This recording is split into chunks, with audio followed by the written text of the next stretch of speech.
Bom dia, boa tarde, boa noite. Mais um episódio do Investimento à Beça, hoje com meu amigo Fábio Coelho.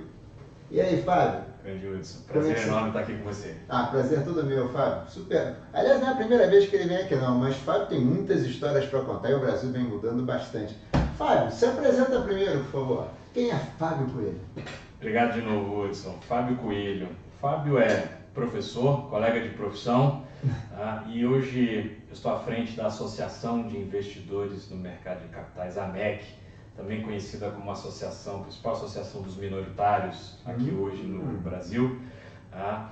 Tenho um histórico aqui de navegar um pouco de regulação, então trabalhei muitos anos, mais de década no Banco Central. Mais de década, Fábio? Mais de década no Banco Central, fui consultor na diretoria, chefe de gabinete, ocupei posições executivas e também tive uma longa trajetória no nosso regulador de fundos de pensão, a Previc. Então, ou seja, investidores institucionais de uma maneira geral. Eu tenho uma certa experiência agora do lado das assets, também dos fundos de pensão. É um pouco do público que eu tenho navegado aí nos últimos anos. Olha só, tá frente da minha há quanto tempo, Fábio, já? 5 anos. Já, Fábio? Passa rápido, né? Passa rápido, E hein? chegou ali antes da pandemia, mundo de ponta cabeça, seguimos aí. Que bom, que bom. Fábio, vou até aproveitar para, acho que da outra vez eu fiz essa pergunta. O que é uma associação de minoritários? O que faz a associação de minoritários? A gente tem uma característica muito marcante, que a gente reúne as assets, grosso modo, que tem um viés de investir em empresa com a perspectiva de longo prazo. A MEC está completando 18 anos, adquirindo sua maioridade aqui. Olha! E a gente, durante muito tempo, se dedicou exclusivamente a gestores de equity, no prazo, que valorizam governança corporativa, que tem posição, melhoria. Você conhece bem a história, a gente compartilha aqui. E desde o ano passado, a gente está se concentrando agora para trazer essa expertise, esse conhecimento, para desenvolver aspectos do nosso mercado de crédito privado. Então a MEC reúne grandes gestoras, principalmente aquelas de nichos, né, vinculadas a bancos, grandes bancos, gestores estão com a gente, temos gestores independentes, temos estrangeiros, temos fundos de pensão, então, ou seja, são os investidores institucionais que têm essa pegada. Inclusive, para quem está nos ouvindo, fica o convite para quem é um gestor de crédito, um gestor de equity, para conhecer um pouco mais aqui da nossa associação. Vale a pena, hein? Posso garantir que vale. Trabalho muito bom, muito sério. Parabéns, Fábio. Parabéns. Falando então desse nosso mercado de capitais, eu queria começar com você falando um pouquinho do cenário, né? Porque a gente vem hoje aí no mundo com uma taxa de juros básica, ou taxa de juros, né, bastante elevada, em níveis reais elevados ao longo do mundo, e obviamente isso aí atrapalha o dia a dia, custo de capital da empresa e tal. Como é que você está vendo isso aí? Como é que está esse impacto das taxas de juros aqui no nosso mercado e no mundo, né? Sabe que quando eu faço comentários dessa natureza, Hudson, eu cito o exemplo de volta aqui para os fundos de pensão, porque eles têm um comportamento muito característico, que eu acho que ilustra e serve aqui para a gente fazer comentários para todos os outros setores. Eu escrevi um artigo recente na revista Investidor Institucional, que eu chamei de A Zona de Conforto dos Fundos de Pensão. Tá. E coloquei lá um gráfico olhando o juro real de 2010 para cá. Tá bom. E toda vez que a gente cruza subindo ou caindo, isso que eu chamei da zona de conforto, que é um intervalo de juro real ali por volta de 4,5% a 5 e poucos por cento, o fundo de pensão ele muda o comportamento dele muito rápido, do ponto de apetite para equity ou um apetite eventualmente de título público que ele adora, título público federal e NTNB, né, com seus vários vencimentos. Então, em 2011, a gente teve uma queda de juros muito acentuada que pegou toda a indústria de surpresa. E aí eles, enfim, adiaram, não sabiam diversificar, tiveram muita dificuldade, fizeram investimentos que deram um certo problema, que a gente precisou tratar depois. Mas quando o juro voltou rápido, eles ficaram com uma sensação de voltamos para o que a gente sabe fazer. Isso ali, 2013... Ou seja, voltou para o juro... Voltou para a zona de conforto. Quando o juro caiu de novo, aquele movimento que a gente viu, inflação elevada, a gente precisou reagir, inflação ali que ficou na casa de 2 dígitos, 2015, 2016, etc. A gente teve um outro movimento de diversificação forte que durou quase até a pandemia, né? Então, e aí, de novo, fundo de pensão busca diversificar, olha investimento no exterior, e o juros subiu. E a gente está num momento agora, para responder a sua pergunta, né, Fábio, como é que você está olhando aqui juros? Né? Que a gente está numa expectativa muito grande de que este ciclo monetário já comece a gerar, de novo, emissões das companhias, expectativa para o segundo semestre, agora com a Selic ainda, com a próxima queda ou as próximas, né? Que no segundo semestre a gente já tenha uma retomada do follow-on, que é um indicador antecedente para IPO. Então, sim, a gente começa a enxergar primeiro as empresas fazendo novas emissões. Esse movimento consistente ainda não apareceu. A gente ainda está num patamar acima dessa zona de conforto do fundo de pensão que eu mencionei, mas com uma tendência nítida aqui de, enfim, dos mandatos obviamente serem colocados em prática à medida que a Selic for se reduzir. Até o final do ano, a princípio 9, exatamente. Grande maioria. Se a gente vai estacionar nosso juro nominal ali, 9, um pouquinho acima de 9, etc., a grande pergunta é, será que isso vai ser suficiente para uma nova janela de IPO? Ou isso vai ficar em algumas empresas que estão com a corda no pescoço, enfim, vão fazer novas emissões? É um ponto de interrogação para ser colocado. Mas existe uma expectativa muito grande dos gestores de equity, de companhias, etc., para que a gente tenha esse movimento. Quando a janela de IPOs se fechou lá em 2021, então a gente está aí mais de 2 anos sem... Tem coisa na fila, né? Tem coisa na fila, tem aquela empresa que então, vamos adiar até onde der, corta no pescoço. Eu acho que vai ter gente testando, então pode ser que você não tenha um movimento consistente, mas já no segundo semestre uma outra empresa faça um teste daqui e dali. Mas eu te diria que esse ciclo monetário não está tão robusto quanto a gente navegou aquele da pandemia, obviamente com um juro muito baixo e uma liquidez grande para o mercado. Né? Mas estamos na torcida para esse segundo semestre de 2024 aqui, Hudson. Ótimo. E, bem, o impacto dos valores da empresa também com esses custos de capital não é fácil também, né, Fábio? Imagina também quem vai acessar o mercado, olha o preço da ação, o valor estão mais baixo, pensa, está na hora de abrir também, né? Então, ou seja, a sinalização é, o pessoal vai porque precisa, não porque o momento talvez seja o mais adequado. Então, à medida que o mercado for, digamos assim, o cenário for trazendo um pouco mais de conforto e de certeza, a gente acha que as empresas vão se sentir confortáveis. Porque além, digamos assim, desse cenário econômico de patamar do juros, a gente tem outros movimentos aqui no Brasil que geram essa incerteza do investidor. Né? Vamos falar disso já já. Mas já. Eu vou fazer o seguinte, eu vou continuar na seara então, do mercado de renda fixa aqui. Americana, tivemos um mundo muitas, ou mais do que a média de RJs do ano passado. Né? Começando já com a Americana, que foi um caso de fraude, outra história, sabemos disso, mas que parece que ajudou a dar um empurrãozinho em outros, em alguns problemas que estavam ali talvez gerenciáveis e não conseguiram ficar depois da Americana. Como é que tá? Você acha que a Americana deixou uma história, um aprendizado? Hudson, lá no Banco Central a gente tinha um mantra entre os reguladores, principalmente que acompanhava a fiscalização e supervisão do mercado de capitais, de que toda crise deixa o seu legado. Isso foi verdade para todas as crises que a gente viu, especialmente as bancárias que a gente viveu no Brasil, desde lá do Proer, eu vi todas enfim, depois as pontuais de problemas de crédito, enfim, Banco Santos, Pan-Americano, todas elas deixaram um aprendizado.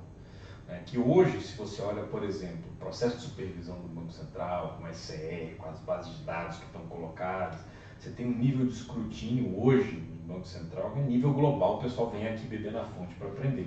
Isso não nasceu de um dia para o outro, isso veio com esse aprendizado que vem de crise. Então, quando você traz a questão da Americana, é óbvio que isso vai deixar um legado, deixando muito separado, você já adiantou aqui, né? Então, assim, poxa, Americanas é um case que vai ficar aqui, talvez por décadas aqui, e a gente vai dar aula bastante a gente vai dar aula bastante sobre isso, como case, etc. E uma queda de avião dessa natureza nunca tem uma causa só, então vamos olhar as fontes de problemas e etc. Mas a gente precisa separar isso, obviamente, de outros ruídos, outras questões, outros problemas relacionados ao crédito privado. Então, você deu a letra. Americanas, eu acho que colocou no holofote o mercado, porque naquele primeiro momento é de se imaginar que o spread das negociações testou um mercado secundário, testou, etc. E coincidentemente, 45 dias antes de Americana, o conselho da MEC havia se reunido para falar, olha, em 2023 o foco da MEC deve ser olhar com um pouco mais de carinho o mercado de crédito privado, porque ele teve um crescimento silencioso ao longo dos últimos 5 anos. Né? Então, voltando para Americanas, né, certamente vai deixar a lição aprendida do ponto de vista da importância dos órgãos de governança das instâncias, Conselho Fiscal, Comitê de Auditoria, Conselho de Administração, papel das antigas linhas de defesa, de controles internos. Isso é sensacional. Para quem estiver nos ouvindo depois quiser fazer uma leitura um pouco mais aprofundada sobre isso, a B3 fez um relatório no final do ano passado, onde ela julgou o caso da Americanas para tirar ela da listagem de alguns índices, etc. Justificou, mas assim, a diretora Flávia Molter, grande amiga, escreveu ali o parecer final, que dava ali um pouco de papel desses órgãos de controle, que eles devem fazer, que eu acho sensacional, fica como recomendação. Depois eu passo o link que a gente vai botar na contracapa do fazendo essa separação aqui de, temos um caso de fraude, né? Ou seja, ainda que a gente tenha responsabilidade, empresas de auditoria, etc., a gente costuma dizer entre os reguladores que a gente precisa separar, né? Quer dizer, uma coisa, uma falha, outra é alguém que eventualmente ludibriou, cometeu um crime para tentar esconder. É difícil pegar, né, cara? Quando difícil pegar, mesmo, óbvio que tem só dizer, o ceticismo profissional do auditor, enfim, dos órgãos de controle, mas no final eu tenho uma opinião muito forte que se a gente está falando de um caso de fraude, a gente pode dar dever de casa para todo mundo. Os órgãos mais atentos, o investidor mais atento, CVM mais atenta, mas no final, fraude, a gente está falando de um crime e não podemos confundir com uma operação do dia a dia. Né? Eu acho que é um pouco dessa leitura, porque senão a gente fica com uma sensação, mas devia ter pego. Não, peraí, a gente está tendo alguém aqui que está cometendo um crime, né? Que, por mais que a gente tenha aquele ímpeto de opinião pública de sair achando o culpado, mas no final do dia a gente precisa ter essa serenidade aqui de achar os respectivos culpados no ato aqui de cometer o crime, né? O Brasil tem um certo problema de, eu sempre digo, tem muita lei e pouca punição, né? De ver esse caso de Americana enseja punições, né? Você sabe, Hudson, que eu também tenho esse mesmo entendimento, né? E você sabe que durante muito tempo eu fui o regulador, o supervisor de fundos de pensão, e a gente separando bem o processo, né? Tem que ter contraditório, tem que ter ampla defesa, tem que dar oportunidade de todo mundo se defender, isso é chato, a opinião pública não gosta, mas esse é papel de um regulador. Mas dito isso, uma vez comprovada a falha, a gente tem que dar uma punição exemplar. A gente não pode ficar com essa sensação de que não, peraí, uma certa complacência. Eu realmente não tenho essa visão, tem certa, enfim, recebe crítica, né? Eu recebia muita crítica, dizer, mão pesada, o regulador. O regulador de mão pesada. Mas esse é o ônus de quem senta na cadeira e que precisa, de certa forma, disciplinar o funcionamento do nosso mercado. Então, ou seja, se a gente quer ter disciplina, se a gente quer passar os exemplos e etc., as falhas precisam ter uma pena proporcional ao dano causado. A gente está falando muitas vezes de dano de poupança popular, a gente se esquece muito disso, né? Poupança popular. Quer dizer, fica imaginando, né, quando a gente lê o noticiário, né, são Americanas, os grandes investidores, bancos renegociando, esquece do pequeno cidadão que às vezes fez uma poupança, colocou lá R$200 na companhia, colocou R$1.000, colocou etc. e vê o seu patrimônio sendo dilapidado, fica aquela sensação assim de sem consequência. É só eu que paguei, né? Sem consequência. E eu vou até aproveitar e fazer um gancho. Você falou que no final do ano passado a MEC colocou como um dos seus focos a questão do crédito privado, que era um mercado que veio crescendo. E veio crescendo silenciosamente, concorda, ele veio crescendo, está silenciosamente. Você acha que as empresas, já que a gente teve uma sequência de RJs, estavam muito endividadas? Ou mais foi muito tempo de crise com taxa de juros muito alta, penalizou muito? Hudson, a gente tem uma visão dicotômica aqui sobre o processo de RJ. por um lado, caminho legítimo que a empresa tem de se reestruturar, não se discute, tem o seu papel, ele é importante, não existe só aqui. Por outro lado, a gente tem uma percepção de que tem lições aprendidas que a gente pode utilizar muito na estrutura de uma RJ ou de outros mecanismos de crédito. Diga. Se a gente pega, por exemplo, o caso da Light, que veio na sequência de Americana. No meu Rio de Janeiro. Estamos falando ali de uma diferença de menos de 2 meses entre um e outro, 45 dias e etc. Né?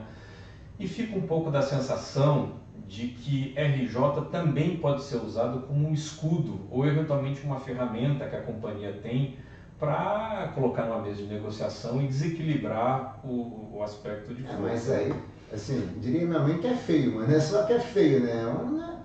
Por isso que eu estou dizendo que existem lições aprendidas que inclusive estão motivando um pouco da organização dos investidores para terem um pouco mais de força para fazer isso. A gente cita o exemplo, vamos pegar o próprio caso Light. Né?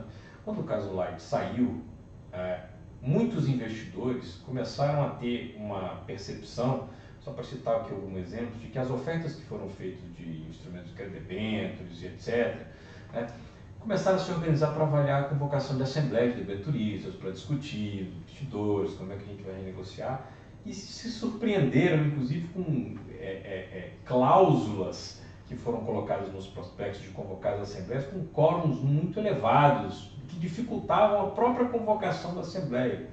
Então, ou seja, você pega uma emissão pulverizada, então você muita pessoa física, etc. Você imagina, se num país que a gente não tem cultura, né, nem de investir, quanto mais de quem investe de participar do dia a dia da empresa, e quem está acompanhando minimamente a empresa participar de uma assembleia. Então a gente está falando aqui de um público muito especializado. Imagina ter um quórum elevado para colocar todo esse pessoal para tomar a decisão do que nós vamos fazer daqui para frente. A galera nem sabe o que faz, né? Chega lá, não vai reunião de condomínio, né? Então, quer dizer, eu vi muitos investidores comentando de que, olha, isso aqui virou inclusive um red flag da gestora, no sentido de que a gente vai olhar, uma das coisas que a gente vai olhar agora, aspecto da emissão, é essa questão dos quórums, só para te dar alguns exemplos dessas lições aprendidas.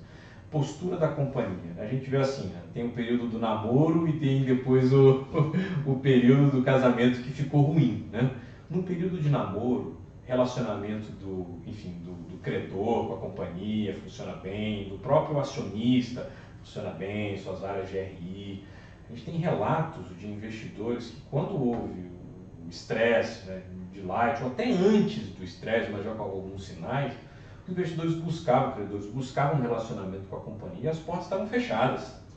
Dificuldade de comunicação com a companhia, né? Então sem muita consequência. E quando de fato a companhia eventualmente se posicionava, já era uma hora. Agora estamos num período de blackout, porque a gente está entrando no processo PJ, então, ou seja...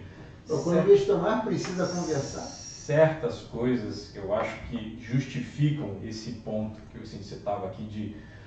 eu tenho usado essa expressão, eu vou repetir aqui, né? Estamos num velho oeste, quando se trata de crédito privado no Brasil. Isso traz boas oportunidades. Por favor, Fábio. Porque você vai se lembrar, né? A gente se lembra de quando o novo mercado foi estabelecido no Brasil. Senhor. Início da década de 2000, demorou 2 anos para a gente ter uma das primeiras emissões, e etc, etc. Mas hoje, você pode ter um pouco de crítica para dizer que ele podia melhorar, tem alguns pontos, mas a gente tem uma visão muito positiva de que ele é um divisor de águas do ponto de vista de governança. Não é perfeito, mas ele dizer que ele é muito importante. Hoje não sai, ninguém tem coragem praticamente de muito importante. Fora do mercado. Do ponto de vista de elevar requisitos de governança, de colocar requisitos mínimos das companhias de informação, enfim, né? Deu um banho de lógica e colocou o Brasil num outro patamar do ponto de vista de governança. A gente diz que a gente está precisando de um novo mercado, aspas, para o crédito privado. Um arcabouço que eleve o nível de informação, de comunicação, de relacionamento das companhias com seus credores, né? E a gente entende que reunir investidores com as suas experiências individuais, pontos que deram errado, com conflito de interesse, com regime informacional, quer dizer, isso pode ser feito dentro de uma associação. Então, esse é o papel que a MEC está se colocando hoje para conversar com os gestores, né? E aí você falava do crescimento silencioso. Tá? A gente foi rodadas de conversa com profissionais desse mercado antes da gente tomar essa decisão.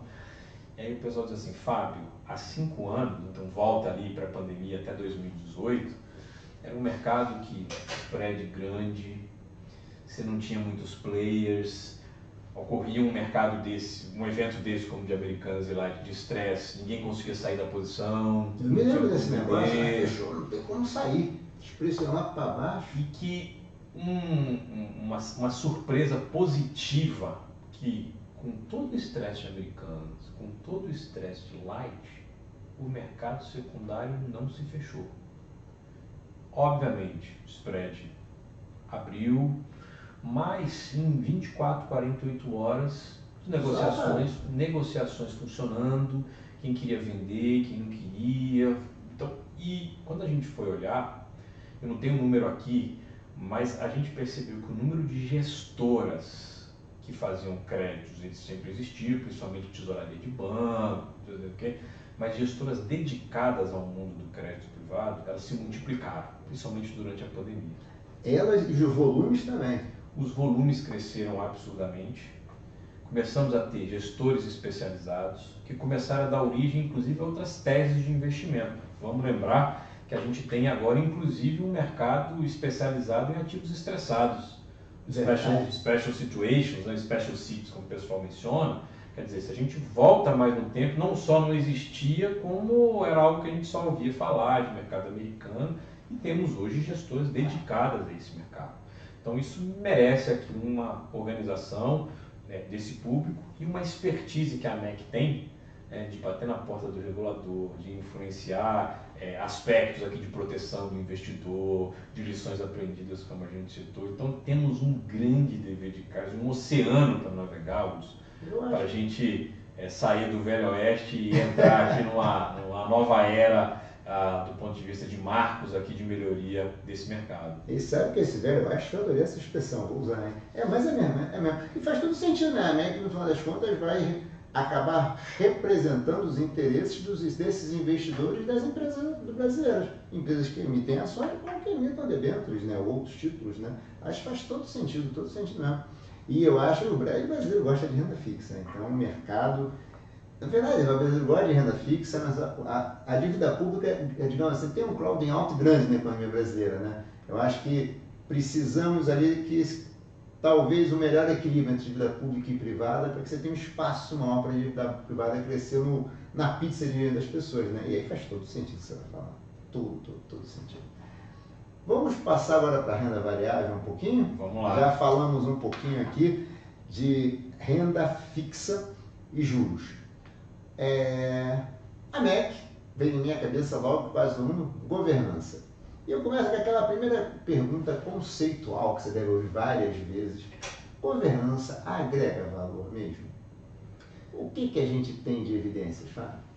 Boa, você sabe que governança corporativa hoje é o meu maior instrumento de trabalho. O público que está nos ouvindo pode parecer uma palavra assim muito genérica, abstrata e etc., mas que no dia a dia, na prática, ela acaba se traduzindo em diversos aspectos do mundo da empresa, que eu acho que a gente vai conseguir materializar aqui. Mas respondendo a sua pergunta, gera valor? Aí o que a gente costuma dizer é o seguinte, experimenta ficar sem. Né? Experimenta ficar sem. O ponto é que você ter uma boa estrutura de governança, se você for olhar no curto prazo, é difícil, até do ponto de vista quantitativo, tá? Se você olha os estudos que estão colocados, você encontrar evidência de curto prazo que faça muito sentido para dizer assim, puxa vida, montar esse processo de estruturação, eu já vou conseguir, enfim, extrair esse valor e conseguir enxergar, mas se você olha num período maior, de longo prazo, que, como eu citei, durante muito tempo, foi o público da MEC, né, a gente está expandindo isso agora, essas gestores não têm dúvida de que você ter garantias de que o processo vai funcionar na hora que você tiver um desentendimento, seja contra administradores, seja entre acionistas, de você ter processo eventualmente de reparação de dano bem colocado numa estrutura do país, de você ter um procedimento arbitral que você eventualmente você pode ir lá hoje na CAM, na Câmara de Arbitragem da B3, porque é uma cláusula que está no novo mercado, de você poder ter uma área estruturada de relacionamento com investidores que vai ter que te atender minimamente, ou, enfim, né? São vários instrumentos de governança. Vários instrumentos de governança, nem começamos aqui ainda a citar. Tá? Então, a gente não tem dúvida de que a estrutura de governança corporativa ela faz sentido não só para a geração de valor nas companhias, olhando no longo prazo, mas tem um aspecto aqui de proteção do investidor, isso que parece assim meio fora de moda, uma palavra também, como eu falei aqui, né? Puxa vida, o investidor precisa ser protegido, né? Quem olha assim, mas vamos lembrar que a SEC americana tem uma grande área dedicada a Investor Protection. Isso é a razão de ser da existência, por exemplo, de uma SEC, de uma CVM e etc. Quando a gente fala aqui de proteger, não é proteger no sentido de coitadinho, é garantir que a instituição com que ele esteja se relacionando garanta que o analista esteja capacitado para fazê-lo, que ela seja autorizada a funcionar, se eventualmente der algum problema, como é que você aciona. Né? Então, vamos pegar um mercado aqui que a gente chama de marginal, mercado cripto, que está colocando aqui os seus pilares de regulação e etc. E mexe, a gente enxergou, não só no Brasil como no exterior, né, os piramideiros aí, mercado marginal, deu problema com corretoras e etc. Você vai buscar apoio onde, se é um mercado não regulado? É verdade. Então, quando a gente fala de proteção do investidor numa caixa de governança, a gente está falando de colocar as pedras fundamentais, de garantir esse funcionamento, e depois, dentro da companhia, de você estabelecer os canais. Né? Então, você olha, por exemplo, a estrutura de governança hoje dentro de uma companhia. Casos americanos, que a gente estava falando aqui. Né? Você tem lá o manager, administrador, está no dia a dia, os diretores, o presidente. Staff do dia a dia. Enfim, a gente chama isso aqui do manager, desculpa aqui o anglicismo. Mas você tem uma estrutura do conselho, que supervisiona o management, que está olhando estratégia de longo prazo, que cobra se o management tiver, enfim, falhando, pensa em perenidade, pensa um pouco do perfil de risco que a empresa quer tomar. Durante a pandemia teve um papel importante de olhar, cobrar do manager postura com os colaboradores e etc. O conselho de administração tem um papel importante. Ao lado dele, todas as empresas do novo mercado são obrigadas a ter um comitê de auditoria. O comitê de auditoria vai fazer a ponte entre controles internos, vai fazer a ponte para reportar para o conselho de administração o funcionamento desses riscos, vai se dedicar a toda essa estrutura. Então, ou seja, você tem uma estrutura de camadas, Wilson, do ponto de vista de governança, que isso se torna importante. Não por acaso você tem a indicação dos conselheiros independentes como requisito hoje, por exemplo, do novo mercado, de ter um percentual mínimo dos conselheiros independentes, etc. Então você veja a importância disso. Isso, né, assim, puxa, Fábio, mas isso aqui no Brasil, não sei. Cara, a gente está falando de uma camada que funciona em todos os países da gente ter. Ou seja, a gente, na verdade, está seguindo... Está seguindo com problemas, obviamente, das nossas jabuticabas do que a gente vive aqui, né? Mercado pequeno, com todos os nossos problemas, mas a governança corporativa traz um pouco dessa camada de proteção que a gente está falando aqui, que minimamente vai poder guiar. Aí você fala assim, poxa, Fábio, mas não necessariamente isso está gerando valor, eu tenho um perfil assim.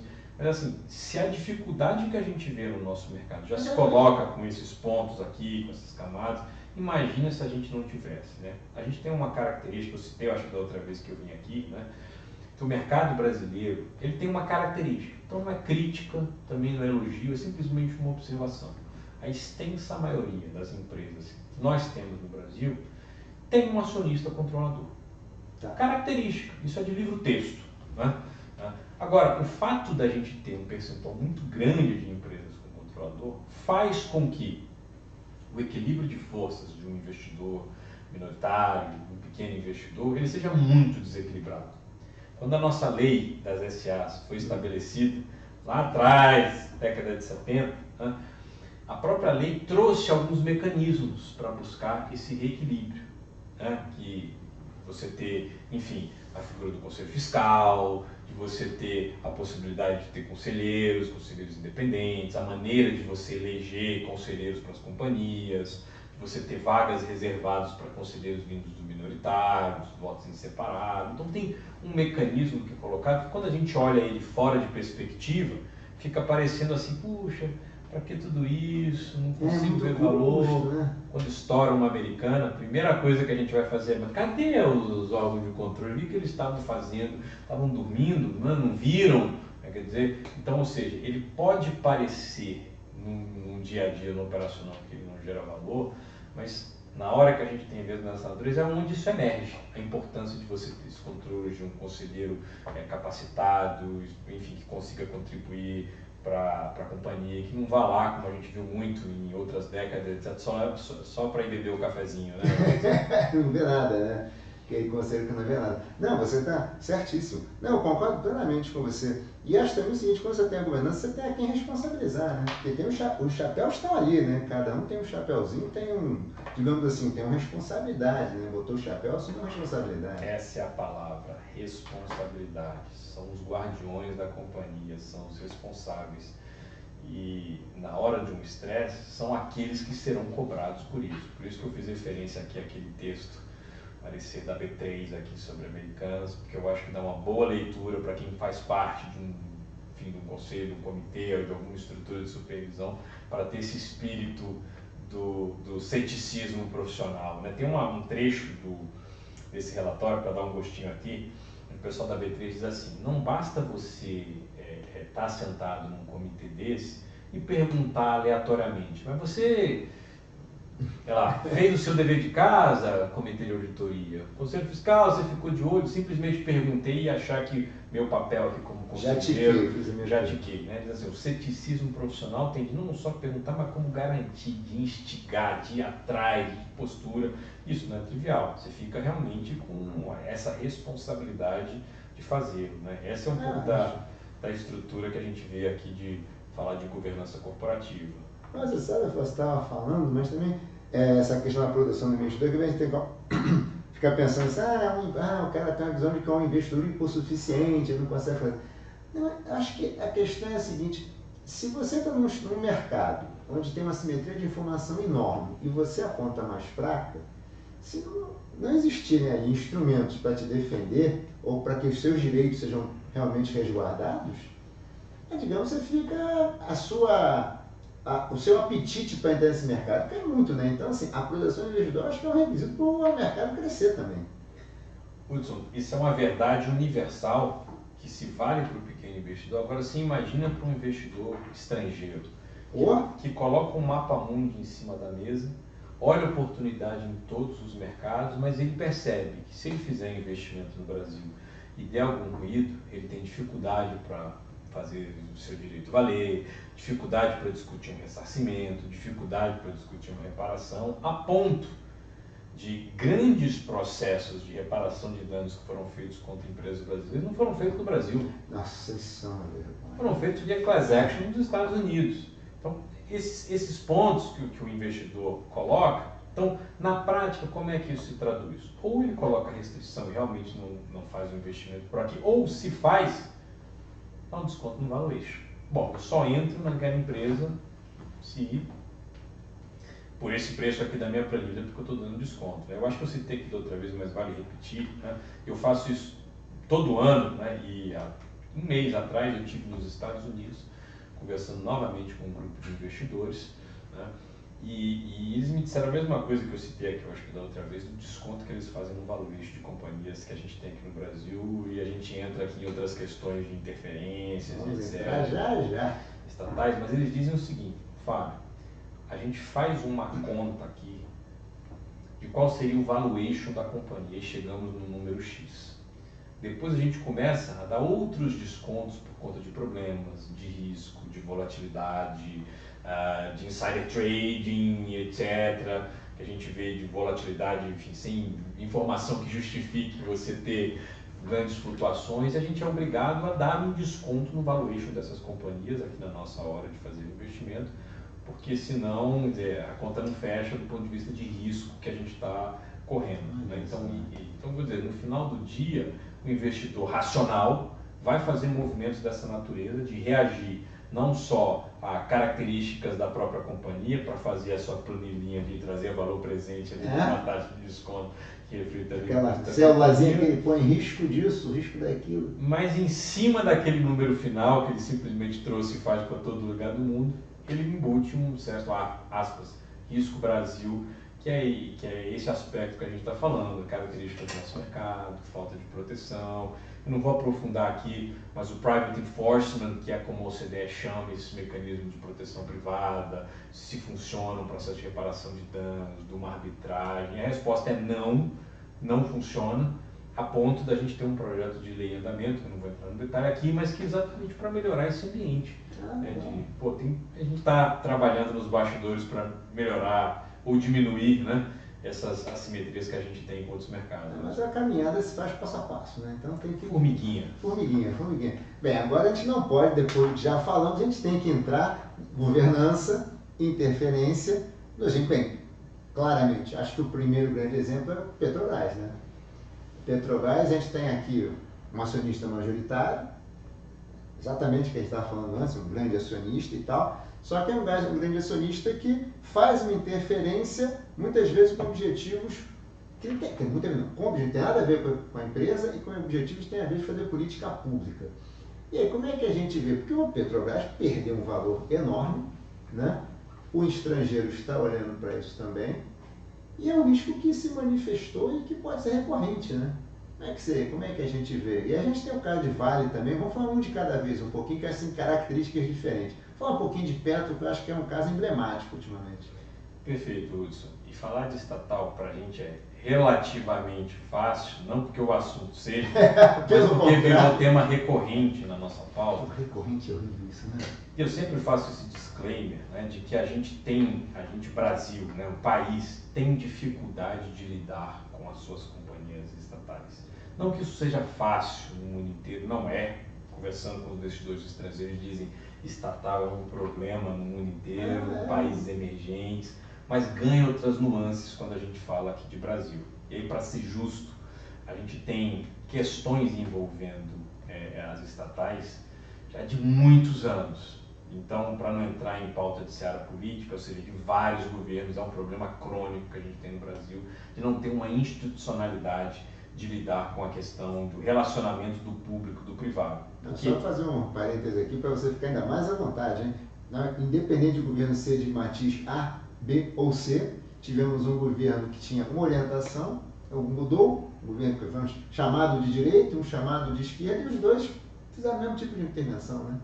Por isso, a gente tem problemas de natureza da estatal que remontam a muito tempo. Agora, a gente teve alguns agravantes para entrar aqui nessa discussão mais recente de Petrobras. O primeiro deles foi a flexibilização da lei das estatais.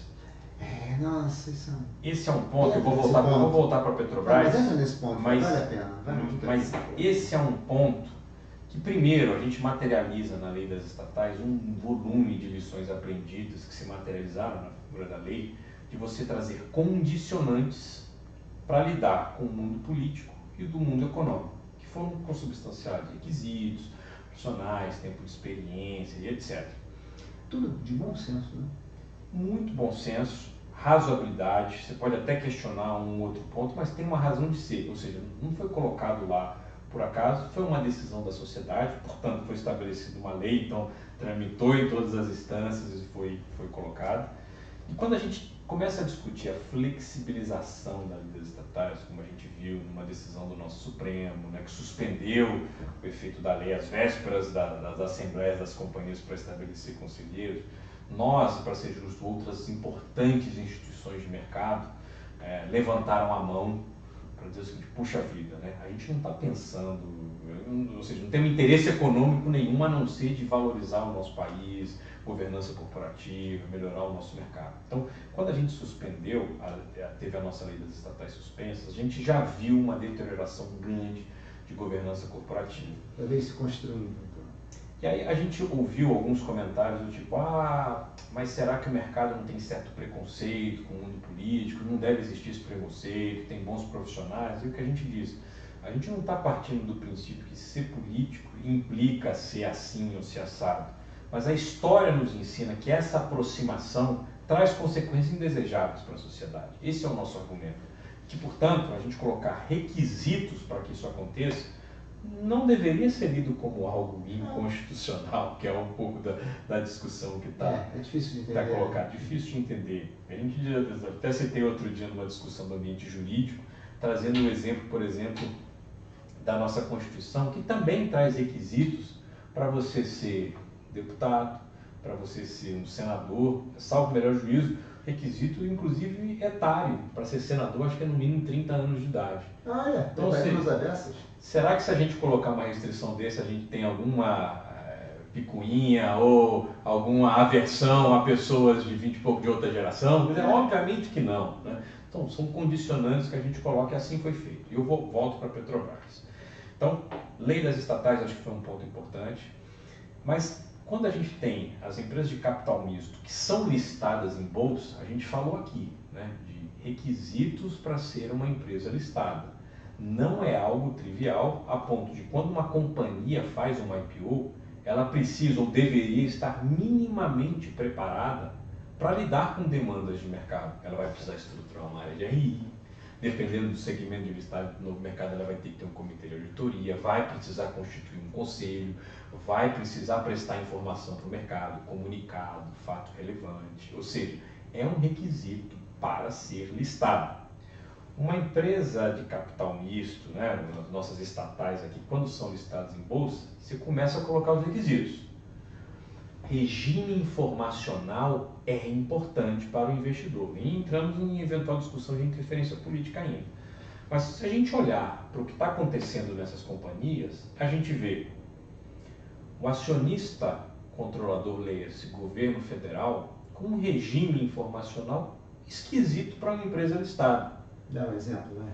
A gente tem, por exemplo, agentes públicos falando sobre estratégia da companhia em entrevistas na porta de gabinetes em Brasília. Verdade. A gente tem... A gente vai se acostumando, né? A gente vai se acostumando, quer dizer, com um pouco daquela assim, não, mas é assim mesmo, sempre foi assim, quer dizer, estamos falando aqui de melhorias do nosso mercado. Não podemos tomar isso como algo trivial, porque vale para todas as companhias listadas, inclusive para as estatais. Dito de outra maneira, imagina se algum acionista qualquer, Hudson Bessa, fosse agora na cabeça dele o porta-voz de uma companhia que ele investe e saísse falando sobre estratégia, dos planos, etc. Então é disso que a gente está falando. Regime informacional, executivos da companhia usando canais não oficiais, como redes sociais. Twitter, parece Então são pontos aqui que a gente não pode tomar isso como triviais quando a gente fala de companhias dessa natureza. Ponto 2, né? Falando de meios estatais, falando de regime informacional. Um outro ponto, quando a gente tem uma companhia que ainda que seja estatal, mas que tem quase 50% do seu capital na mão de investidores privados, a gente tem grandes investidores nacionais, internacionais, poupança popular, FGTS, ou seja, estamos falando ali de fundos de investimento, fundos de pensão, etc. Enfim, né? Qual é uma parcela significativa, mas eu digo representativa da sociedade também está refletida na base acionária da companhia. Então, a gente ter uma falta de relacionamento de investidor, do acionista controlador com toda a sua base de investimento privado é algo característico. A gente não está aqui também sendo ingênuo para achar que vai ser flores, vai ser... Mas minimamente canais estabelecidos para manter esse relacionamento precisam ser colocados. E eles foram na lei das estatais e eles foram no estatuto da companhia, né? Nessa das estatais. Como é que funciona? Tem uma regra muito clara, os investidores privados não necessariamente gostam, mas ela diz o seguinte, olha, uma empresa de capital misto listada em bolsa, ela tem uma dinâmica de mercado. Ou seja, ela vai privilegiar o seu funcionamento, vai privilegiar a remuneração dos seus acionistas, vai privilegiar a sua operação no melhor interesse da companhia. Se eventualmente uma redação da lei do estatuto, a gente tiver a empresa fazendo algo que se assemelhe ou busque fazer algo relacionado à política pública, estou dizendo a lei, isso até pode acontecer com uns condicionantes. E aí vem o problema. Qual é o condicionante? A lei diz que a empresa dê ampla transparência com antecedência do que ela pretende fazer. Aí você pode até pensar que, pô, é relativamente fácil, então bastaria ela dizer que pretende fazer e está tudo bem, mas o segundo ponto, que isso faz toda a diferença, que ela precisaria precificar um eventual prejuízo ao investidor privado relacionado a essa eventual política pública para que houvesse um ressarcimento. Ou seja, se houver um interesse de se fazer algo que se assemelhe temporariamente ou não, de maneira transparente e comunicada, deve haver uma precificação que busque o ressarcimento. O que não pode acontecer, e é difícil de entender, é você buscar um eventual caminho, se isso obviamente acontecer aqui, de estabelecer uma política pública e achar que isso não tem consequência. E aí piora, então mais um argumento. Aí piora quando a gente começa a ter aquele ritual de regime informacional que gera volatilidade, porque não é feito pelos canais oficiais e etc. Aí você imagina um investidor que está sentado em um grande centro financeiro internacional, Londres, Nova York, está acompanhando tela da companhia, começa uma grande flutuação de preço, ele corre no site de RI, procura lá comunicado ao mercado, fato relevante, não encontra absolutamente nada. E vê o preço da ação caindo 10% num dia e etc. Ele faz maluco, está falando alguma coisa. Eu sou muito perguntado, né? Você diz assim, Fábio, mas isso não seria um gatilho para um eventual processo de reparação à la class action? E o que eu digo é o seguinte, vamos olhar os requisitos de você estabelecer um processo de reparação de dano. O dano, e que uma vez causado o dano, existe um nexo de causalidade entre o dano que foi gerado e a razão pela qual isso aconteceu. Né? Então, não sou eu aqui que vou dizer se já está estabelecido ou não, mas o ponto é que se a gente for apertar e fazer aqui o nosso gráfico de espinha de peixe, de causas e etc., né? Ou de olhar as lições aprendidas que foram feitas em outras class actions, no mínimo, se eu estou sentado, se eu sou um administrador dessa companhia, eu ficaria de cabelo em pé, me perguntaria todo dia se a gente está cumprindo aqui o nosso papel a ponto de afastar risco dessa natureza. Parece que não. Acho que esse é o que a gente realmente precisa fazer essa avaliação aqui de Petrobras, né? E aí eu volto no ponto aqui que você falou de trazendo a questão da interferência política, né? Então, ou seja, a gente já citou lei das estatais, citamos regime informacional, citamos aqui a cabeça do investidor estrangeiro, citamos a base acionária que inclusive tem poupança popular, citamos a lei das estatais aqui que pode trazer elementos assim, de ressarcimento, isso enfim, aqui de uma eventual atuação como política pública. Agora, a gente vê uma falta de valorização do conselho de administração dessas companhias. E eu me explico. Né? O conselho de administração. O conselho de administração de uma companhia qualquer, incluindo as estatais, tem uma composição, vamos citar o caso da Petrobras, são 11 assentos, grosso modo. Desses 11 assentos, hoje, 6 representantes são indicados pelo acionista controlador, governo federal.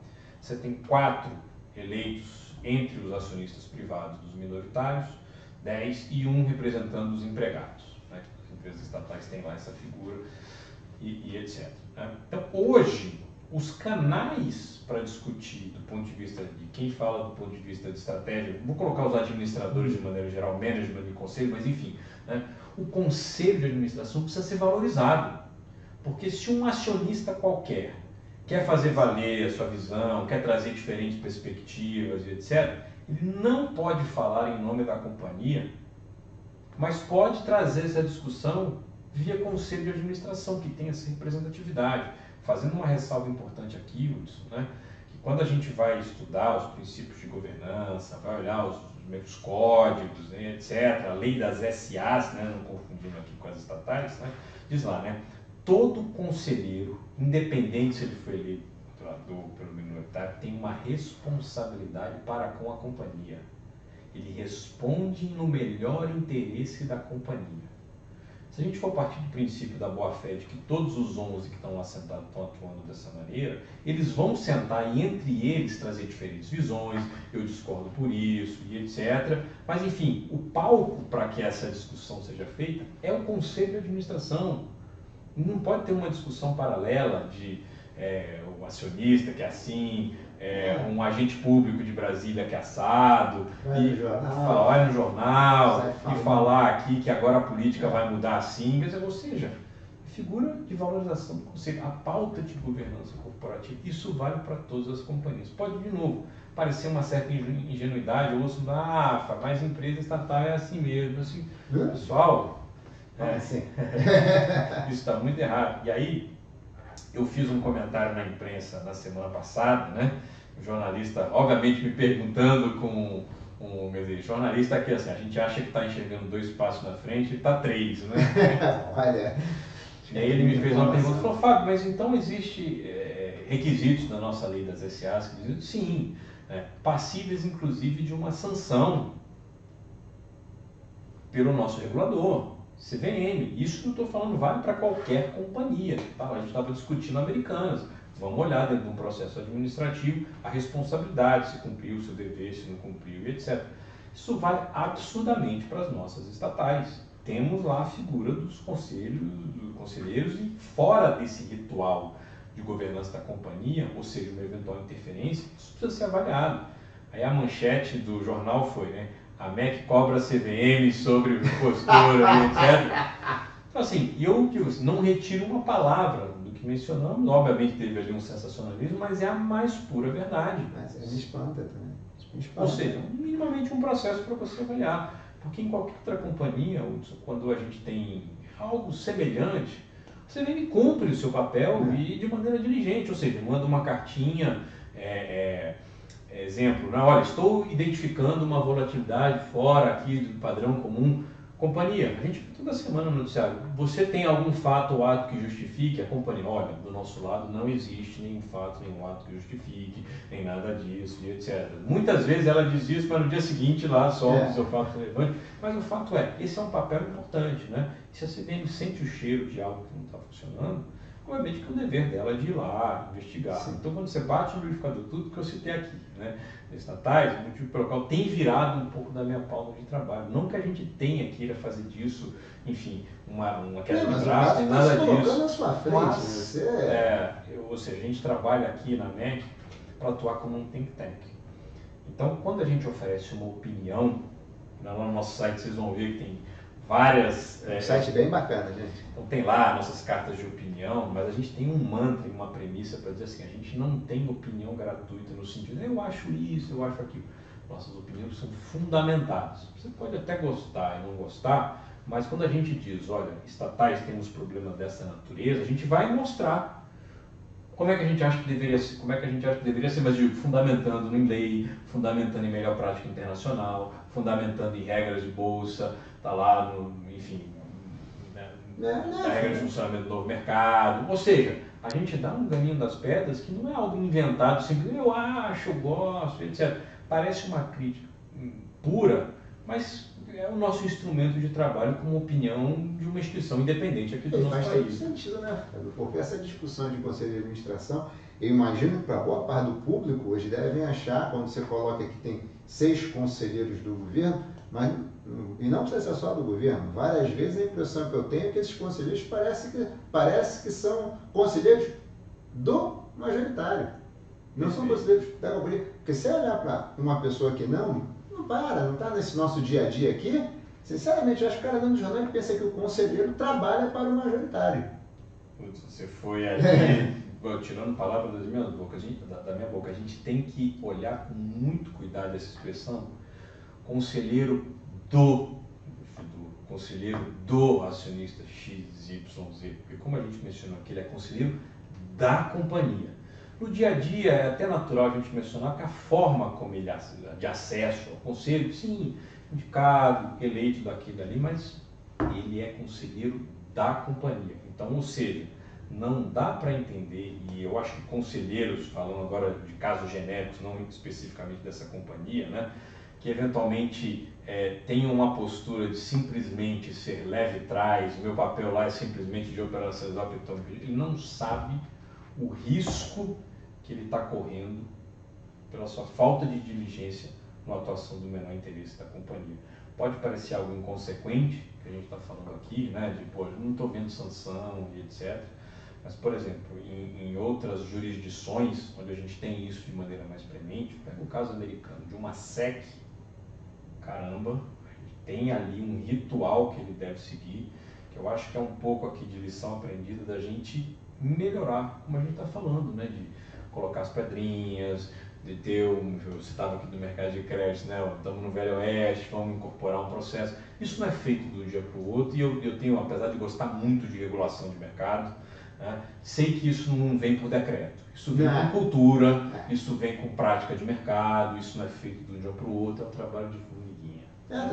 Que é um pouco do Alfredo Setúbal, fundador da MEC, que está no nosso conselho consultivo. A gente se reúne uma vez por ano para discutir estratégia de longo prazo.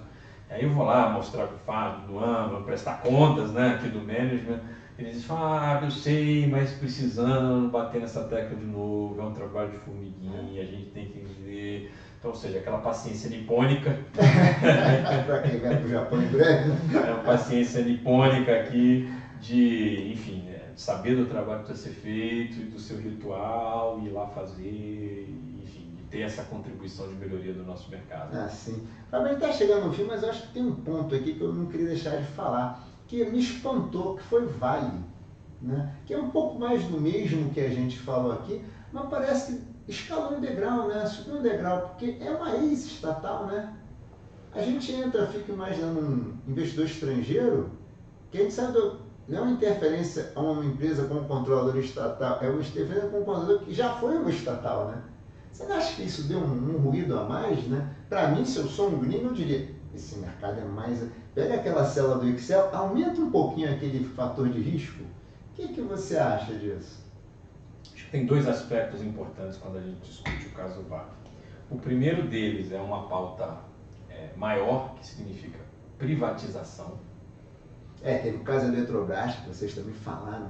Bem... Exato, mas o meu ponto é dizer o seguinte, né? Uma vez que a gente tem um processo de privatização, seja por follow-on, seja de diluição do acionista controlador, seja o governo continua com uma posição relevante, mas não é formalmente o controlador, como é o caso de Eletrobras, ou que ele vendeu tudo. Lá na Vale só tem a Golden Share, ou seja, dá para dizer que ele vendeu tudo e etc. Então, ou seja, essa cultura do relacionamento entre investidores, quando você tem um processo dessa natureza, seja de uma diluição, seja de uma privatização completa, né? Então, para pegar o caso aqui de Eletrobras, eu volto na Vale, né? A gente teve lá um relacionamento da empresa se transformando numa corporation. Leia-se, corporation onde você não tem um controlador estabelecido pela regra brasileira, 50% mais um dos votos, o governo ficou com algo como 40%. Então você teve lá o seu processo de governança estabelecido, mas ele ainda é um acionista relevante, tem a sua voz. Tem todo o direito de ser ouvido. Tem todo o direito de ser ouvido, tem lá, enfim, a estrutura que foi colocada, com limite de voto, mas enfim, né, você tem um relacionamento. Agora, o que não dá para a gente ter é sair do ambiente do jogo, 90 minutos sendo jogados na regra que está colocada, e você ter um outro fórum paralelo de começar a discutir algo que é de mercado de capitais, os mecanismos de mercado de capitais, ou seja, vai discutir se o processo de privatização, ele, enfim, teve algum processo errado, vamos para o STF, enfim, então, fora do campo. Mas eu estou dizendo, processo de privatização para voltar para o caso Vale, né? Então, esse é um aspecto relacionado aqui à presença ou não do acionista do governo e como é que ele se relaciona com os demais, e tem um outro está relacionado com a independência dos investidores privados, seja ele qual for, dos investidores privados, mas incluindo o governo, de ter a legitimidade, cumprindo os requisitos que estão estabelecidos, para ele fazer as suas indicações naquilo que ele entende para o melhor interesse da companhia. E eu me explico, tá? A gente viu muitas críticas recentes de indicações de nomes que geraram polêmica. A turma do Fla-Flu, embora eu seja vascaíno, né? Mas a turma do Fla-Flu para dizer, gostei dessa indicação, não gostei, vai ser bom para a companhia. E a gente tem um mantra que funciona muito bem para dizer o seguinte, pessoal, a gente não pode questionar a opinião do investidor sobre o nome que ele entende que vai contribuir de uma maneira para a companhia. Senão seria um cerceamento de opinião. Você pode gostar, pode não. Isso vale para o investidor público e para o investidor privado. Ou seja, se a gente começar a questionar, né, um minoritário indicou o Hudson ou o Fábio para uma companhia, a pessoa vai dizer, não gostei por conta disso, isso, daquilo. Não, mas é um papel a ser cumprido, expertise do Hudson que vai trazer para a empresa. Então a gente tem isso muito premente. Isso vale para ser coerente aqui, também para as indicações que são feitas pelo governo. Concordo. O único ponto é que preencham os requisitos, sejam eles estabelecidos na lei das estatais, no estatuto da companhia. Em alguns casos isso também não tem sido respeitado. Mas legítimo você fazer a sua indicação e etc. Então, quando você pergunta de alguns ruídos que foram colocados na Vale, estamos falando de uma empresa privada, de eventualmente alguns investidores privados quererem indicar um outro nome, nomes que geraram polêmica. A gente precisa separar essa questão de gostos ou preferências pessoais e etc.